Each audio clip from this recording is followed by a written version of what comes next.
बरमायाव सना माइनाव नायजाब आफादनि तालिमा जागासिनो। बाक्सा जिल्लानि बरमानि बिखायाव 1999 मायथाइयाव माखासे बर' हारिमु मोजां मोनग्रा सुबुंफोरनि नाजानायाव जोनोम मोननाय सना माइनाव नायजाब आफादनि 2022-23 मायथाइनि गोगोम आगान महरै बरमानि सेरनि कालजार गामिनि बेन्दोंनि जुलि मैदानाव थानाय बरमा गुदि बर' थुनलाइ आफादनि मावख'आव तालिमा जागासिनो दङ।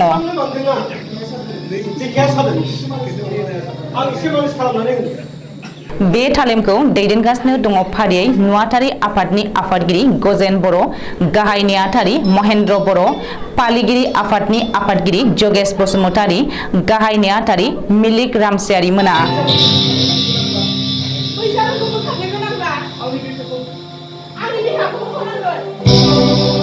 फालिगिरि आफादनि गाहाय नेहाथारि मिलिक रामसियारिया फोरमायनाय बायदिब्ला देग्लाय बोसोराव सिमान सिंह बर'नि सुजुनाय अन्नाय हो, जतीन्द्र नाथ बर'नि सुजुनाय बोरदावली आरो पद्मातर बसुमतारीनि आर'नाइ बे मोनथाम नायजाबखौ लानानै जानजि खाफ्राबाय।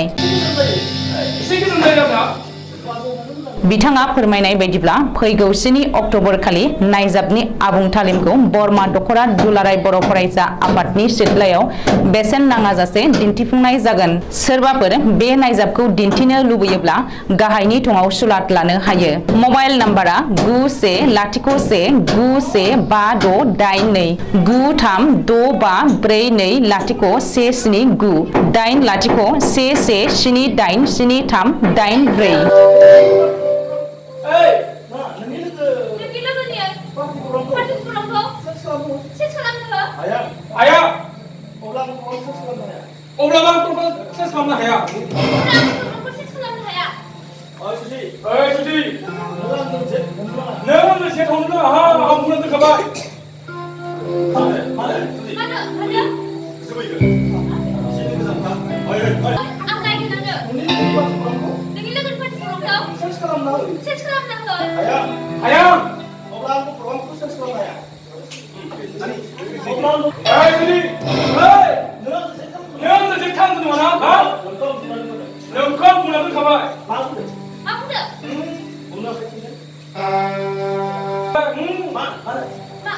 No!